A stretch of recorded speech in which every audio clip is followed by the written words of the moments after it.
Olá, meu nome é Maria Alicia Lima e eu sou a coordenadora executiva do Programa de Formação e Habilitação de Seguros.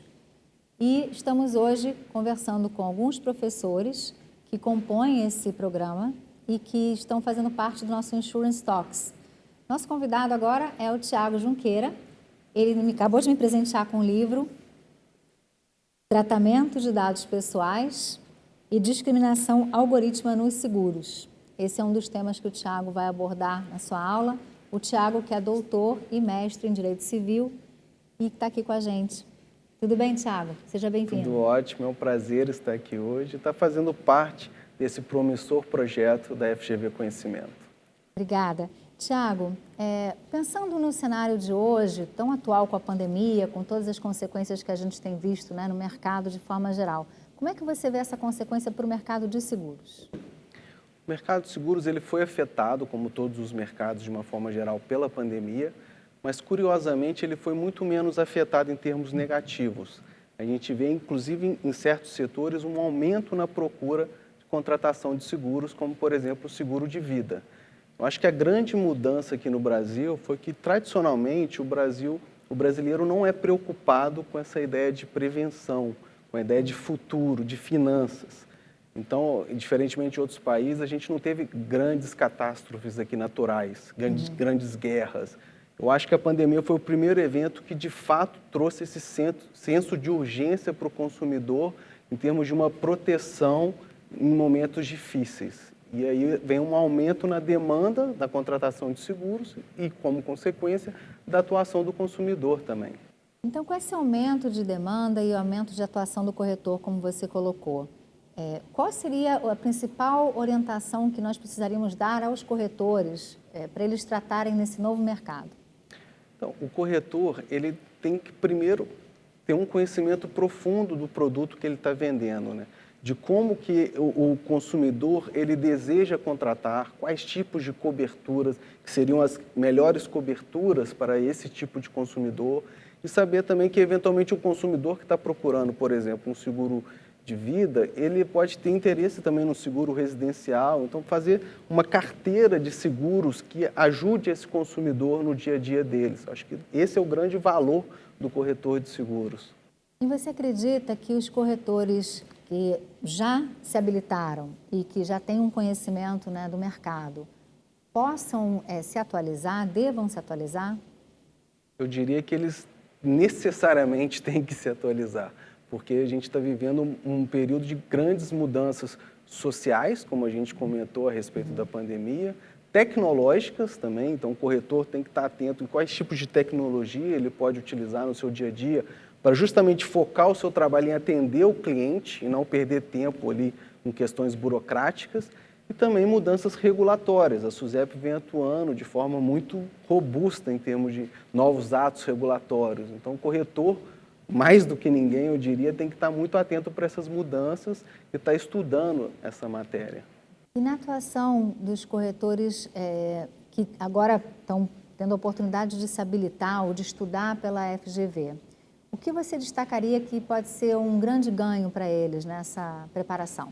Eu diria que a FGV tem tem até aquela dupla, né? Tradição com inovação, né? A FGV fala muito isso e eu acho que é a marca da FGV, né? Ela tem o peso de ser uma instituição histórica, com grandes professores, uma sede maravilhosa e com uma preocupação também acadêmica muito forte, o prestígio da academia, mas, por outro lado, olhado também por esse olhar de mercado, esse olhar de inovação, olhar de trazer coisas novas, né? Então, a FGV, primeiro que ela traz uma competição para esse mercado, que antes era restrito a uma instituição, e, por outro lado, ela entra toda com essa bagagem e com a sua força mesmo, procurando os melhores profissionais, procurando as melhores plataformas tecnológicas, tudo a FGV procura o melhor. Então, acho que o resultado, com certeza, vai se refletir nisso. E pensando agora nas pessoas que buscam habilitação pela primeira vez, eles têm ali pela SUSEP a indicação de que precisam ter um segundo grau completo, mas são pessoas que normalmente ainda não cursaram um ensino superior. Eles podem ficar intimidados com o conteúdo de um curso como esse? É muito difícil virar corretor? O que você diria para eles? Eu não diria que é difícil, mas é desafiador, como todas as grandes conquistas costumam ser desafiadoras, né? O interessado a virar corretor de seguros, ele tem que saber que é um mercado que tem várias oportunidades, é um mercado que movimenta um valor considerável em termos financeiros, só que, por outro lado, requer uma especialização, né? O corretor tem que saber o que ele está vendendo, ele tem que ajudar o consumidor a contratar a melhor cobertura para o consumidor. E aqui na FGV Conhecimento, a gente tem uma preocupação muito grande de trazer a teoria, mas também a prática, trazer os conceitos clássicos, mas de forma mais inovadora, de formas que vão capacitar os próprios consumidores a entender quais são esses conceitos, né? Por exemplo, o que o consumidor paga para o segurador se chama prêmio. E para o consumidor é muito difícil ele entender o que ele está pagando é um prêmio. Então, o corretor ele vai ter que ter esse conhecimento dos conceitos clássicos, mas traduzir esses conceitos de forma simples. E é o que a gente pretende ensiná-los. Com certeza. Esse aspecto onde a gente também encontra na forma do curso, a necessidade de transformar esse curso no ensino à distância. A gente está acostumado com sala de aula e na pandemia veio uma realidade muito forte de ensino à distância. Você vê isso como um desafio, uma oportunidade? Como é que você colocaria isso para o corretor? Eu vejo como um desafio, uma oportunidade. Acho que o desafio é o corretor realmente se manter atento, assistir o conteúdo da forma adequada. Mas em termos de oportunidade, eu vejo que ele vai ter o melhor horário para assistir, ele vai ter possibilidade de ter acesso a cursos que provavelmente ele não teria por estar em outra região. Então, assim, eu vejo como é uma ferramenta nova que o corretor vai ter que saber utilizá-la de forma adequada. Mas em termos de qualidade do ensino, eu tenho certeza que isso não vai cair. Essa é a nossa preocupação, a gente vem todo com o know-how da FGV em termos de trazer esse conhecimento de forma que faça o aluno participar também, né? Ele não vai ficar só numa posição passiva, ele vai estar ajudando, vai estar lendo materiais, vai estar refletindo, escutando podcasts, fazendo jogos. Então, isso tem todo esse conceito de trazer o aluno para aprender colocando a mão na massa. Isso é muito interessante, porque uma das coisas que a gente percebe que o corretor precisa ter essa visão prática, né, da atividade, da profissão, não ficar só na teoria. O que você destacaria na sua disciplina que fala com essa necessidade de ver a profissão na prática, Thiago? Esse é um ponto interessante, né? Porque a teoria ela é uma ferramenta, ela é fundamental, mas existem coisas que não estão nos livros, né? Só a prática que ensina ou uma pessoa que já teve ali na prática e vai passar os segredos, né? Então, assim, por exemplo, nossa disciplina, a minha disciplina junto com o professor Ilan Goldberg é relacionada aos fundamentos jurídicos dos contratos de seguros. Então, por um lado, a gente vai tratar das obrigações do segurado e o corretor auxiliando esse segurado no cumprimento das obrigações, como, por exemplo, o dever de informação pré-contratual. O consumidor tem que informar a seguradora quando ele for responder ao questionário de avaliação de risco quais são as características daquele contrato. Então, por exemplo, o seguro de automóvel. O segurado vai ter que falar se ele deixa o automóvel em casa ou não, quem que vai ser o condutor habitual, se esse automóvel é utilizado para lazer ou trabalho. Então, o corretor ele tem esse papel de auxiliar o segurado a cumprir com a sua obrigação. Então, acho que esse é um ponto fundamental. E, além disso, existem vários outros deveres que os segurados também estão e têm que observar, né, de acordo com o Código Civil. Por exemplo, o dever de não agravar o risco. Então, um exemplo clássico é o segurado que sai no seguro de automóvel, bebe e depois acontece a batida ou o sinistro. Ele perderia ou não o direito à indenização. Acontecendo o sinistro, que é a concretização do risco, o segurado ele tem que informar o segurador de forma mais célere possível. Então, o corretor tem que auxiliar também. E ali na nossa cadeia, na nossa matéria, além de trazer todos esses deveres e como o corretor deve atuar, a gente traz como que na prática isso acontece, né? Como que o corretor deve entrar em contato, deve ser por e-mail, por carta, depois qual que é o prazo que a seguradora tem para responder esse tipo de demanda, como que o corretor deve eventualmente forçar um pouco a barra para a seguradora acelerar essa análise ou saber esperar que a seguradora está contactando o ressegurador. Então, tem várias questões que além dos livros, né, apenas na prática, né, que a gente aprende. E você acha que o corretor, até pelo que você está colocando agora, ele é importante só na hora da venda? Não, não. Na hora da venda, eu acho que é uma atuação muito importante, até porque tradicionalmente se diz que é muito difícil vender um seguro sem um corretor de seguros. Então, acho que ele tem essa importância óbvia na hora da venda, mas no momento da contratação, na duração do contrato, ele também tem essa importância. Principalmente se aconteceu o risco, né? Se ocorreu o sinistro, né?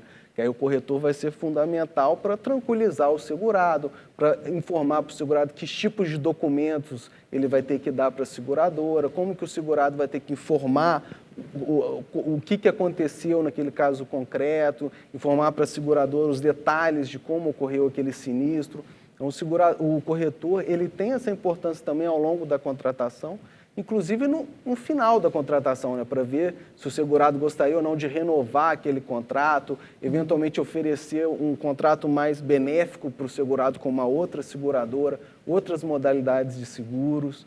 Então, eu diria que a importância do corretor, ele é durante toda a relação contratual, mas os dois aspectos que sobressaem são fase pré-contratual, contratação, e, eventualmente, na ocorrência de um sinistro, ele dá essa tranquilidade para o segurado, para o beneficiário, que ele vai ajudá-lo junto à seguradora para ter direito à indenização. Então, o aluno da FGV Conhecimento vai ter acesso a um curso que prepara ele para a venda, mas também para essa transição durante o contrato, durante toda a duração. Com certeza, esse aspecto é muito importante. O aspecto até para saber se o consumidor tem direito ou não à indenização, porque o corretor ele tem que saber quais são as coberturas daquele contrato. E de acordo com o que o segurado chegar nele, olha, ocorreu o sinistro dessa forma, ele mesmo vai ser o primeiro juiz daquela causa, entre aspas, olha, isso não está coberto no contrato, acho que não vale a pena a gente tentar com a seguradora. Olha, isso aqui está coberto, mas o valor é abaixo da franquia. Então, acho que nem vale a pena você acionar o segurador, porque você eventualmente vai perder bônus. Ou, olha, não, isso aqui é alvo de cobertura, sim, vamos acionar o segurador. No prazo de 30 dias você vai ter indenização. Então, acho que essa importância ela é notável. Quando a gente pensa, Thiago, na relação do consumidor com o corretor, que é uma relação de confiança, o que o corretor precisa ter em mente para informar o consumidor e evitar que o consumidor tenha que buscar na justiça os seus direitos? A primeira coisa é ele ficar muito atento quais deveres os segurados devem observar no momento da contratação. Por exemplo, o dever de informar o risco antes da contratação, eventualmente dizer para o segurado que não vale a pena ele procurar ter um leve desconto no prêmio, colocando quando o condutor, o pai, quando na verdade é o filho que é o condutor. Então, esse dever de informar também do corretor, eu diria que ele é muito importante para o consumidor. Olha, esse tipo de produto é o melhor produto para você comprar. Ou quando você escolher um produto, tomem cuidado para observar os deveres que a legislação estipulam e ajudar mesmo o consumidor a responder um questionário de avaliação de risco de uma forma correta, né, em que ele vai, de fato, dizer para a seguradora quais são as suas características para a seguradora, utilizando os cálculos atuariais, poderem calcular qual que é o valor que esse consumidor deve pagar para a seguradora para ter em troca a garantia. Bom, se a gente pensar também nas pessoas que estão avaliando se ser corretor é uma boa profissão ou não, né, se é um caminho a se seguir, o que você diria, Thiago, que está acontecendo de bom nesse mercado, que pode ser realmente um mercado interessante para quem está pensando em virar corretor? Eu diria que o mercado está em transformação tecnológica, regulatória, e como todos os outros mercados, alguns profissionais vão perder espaço, mas surgirão vários outros espaços para os outros profissionais que conseguirem enxergar qual é o melhor ponto de atuação. É um mercado que move praticamente 6,5% do PIB nacional, então é um mercado gigante, né? Que tem verbas muito altas. E a intermediação, o corretor atuando ali como intermediador, ele vai ter uma porcentagem das operações. Então, assim, no fundo, ele saber quais são as operações do futuro, né? Como ele deve atuar para conseguir estar nessas melhores operações. Esse é o tipo de segredo que a gente ensina durante o curso. Com certeza. Tiago, você tem alguma indicação da sua disciplina de quais seriam alguns pontos que você entende que são cruciais para essa habilitação que o aluno vai buscar? Claro. A minha disciplina é fundamentos jurídicos dos contratos de seguros, né? Então, primeiro é saber como que o contrato de seguro ele é regulado no Brasil, ele é legislado no Brasil. Quais são as principais fontes legais? Aí tem o Código Civil, o Código de Defesa do Consumidor, os atos normativos da SUSEP. Então, tem várias questões que nós iremos analisar sob essa ótica jurídica, né? Sob a ótica legal, regulatória. Então, acho que esse é um primeiro ponto. O segundo ponto é como que esses institutos são aplicados na prática. Porque muitas vezes a lei fala uma coisa, mas a jurisprudência, que são a forma como os juízes julgam, né, no caso concreto, podem ser diferentes, né? Então, assim, no fundo, essa análise jurídica vai dar um substrato para o corretor, na prática, poder entender se o consumidor tem ou não direito àquela indenização, se o consumidor vai ou não ser resguardado com aquele tipo de contrato. Às vezes, quando o corretor, por exemplo, tem conhecimento que aquele tipo de atividade negocial pode gerar uma responsabilidade ambiental enorme, ele é capaz de ajudar o seu consumidor a contratar essa cobertura adequada para ele. Então, acho que eu diria que é um pouco disso, ter essa bagagem legal e regulatória, os conceitos principais dos contratos de seguros, para depois juntar com essa análise mais comercial, né, que é o dia a dia do corretor. Também ser bom de vendas, trazer novas oportunidades. Acho que essa bagagem jurídica, ela dá mais confiança para o corretor na sua atuação. E nessa linha de conhecer a regulamentação, conhecer as leis, a gente pode esperar muitas mudanças que ainda estão por vir por parte da SUSEP ou de outras mudanças legislativas? Eu gosto de brincar que, geralmente, se os fatos vão de avião, o regulador geralmente vai de trem, né? E aqui no Brasil, a SUSEP tem colocado um trem-bala e tem atuado muito fortemente nas novas regulações. Então, a gente pode esperar, sim, mudanças regulatórias no futuro breve. Vejo aí, eu acho que todos os ramos, alguns já foram alterados, mas os outros que ainda não foram alterados vão passar por esse processo transformativo, porque realmente os atos normativos eram muito antigos, né? Estavam desatualizados.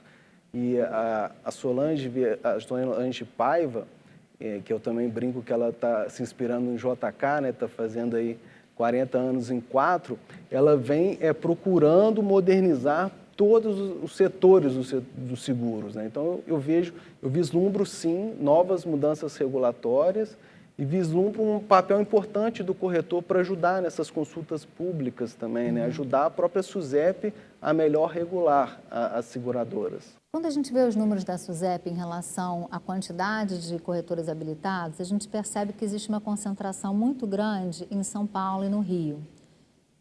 Com cursos como esse da FGV Conhecimento, que vão ser feitos de forma híbrida, né, por EAD, por ensino à distância, você acha que isso pode mudar, isso pode abrir novas oportunidades para pessoas que estão em outras localidades? Com certeza. Realmente o mercado tradicionalmente se concentrou no eixo Rio-São Paulo. Isso se refletia no maior consumo de seguros nesses dois eixos. Eu acredito que, principalmente com a pandemia, isso vai se alterar, tanto em termos de aprendizagem, quanto também em termos de uma maior propensão dos consumidores terem essa vontade de se garantirem em termos financeiros. Então, acho que esses corretores, né, ou candidatos a corretores de outros estados vão ter essa possibilidade de ter acesso a professores e toda uma grade da FGV Conhecimento diferenciado e, por outro lado, aproveitar essa onda de procura alta aos seguros e utilizar os conhecimentos que ele aprender aqui na prática, ajudando os segurados a contratarem com as seguradoras. Muito interessante. O que você destacaria da sua disciplina para os corretores ou alunos que querem se tornar corretores? A minha disciplina, ela toca os aspectos fundamentais jurídicos relacionados aos contratos de seguros. Então, a gente vai trazer a teoria, a base teórica dos contratos de seguros, destacando quais são os principais diplomas legislativos, como o Código Civil, o Código de Defesa do Consumidor, e também os principais atos normativos da SUSEP, do Conselho Nacional de Seguros Privados, que vão influenciar o dia a dia desses corretores de seguros, né? Eles precisam estar atualizados como que a regulação e a legislação está tratando determinados temas. Só que a nossa preocupação é não trazer apenas a letra da lei, mas como na prática essa lei é aplicada, como que os juízes julgam matérias relacionadas a essas controvérsias que estão dispostas na lei. Então, o aluno pode esperar que a gente vai não apenas trazer o básico, mas também esse algo mais, né? Que é justamente como que na prática a gente consegue resolver problemas difíceis, às vezes com soluções simples. Bom, Thiago, acho que é isso. Queria te agradecer novamente por ter vindo aqui conversar com a gente e até a próxima.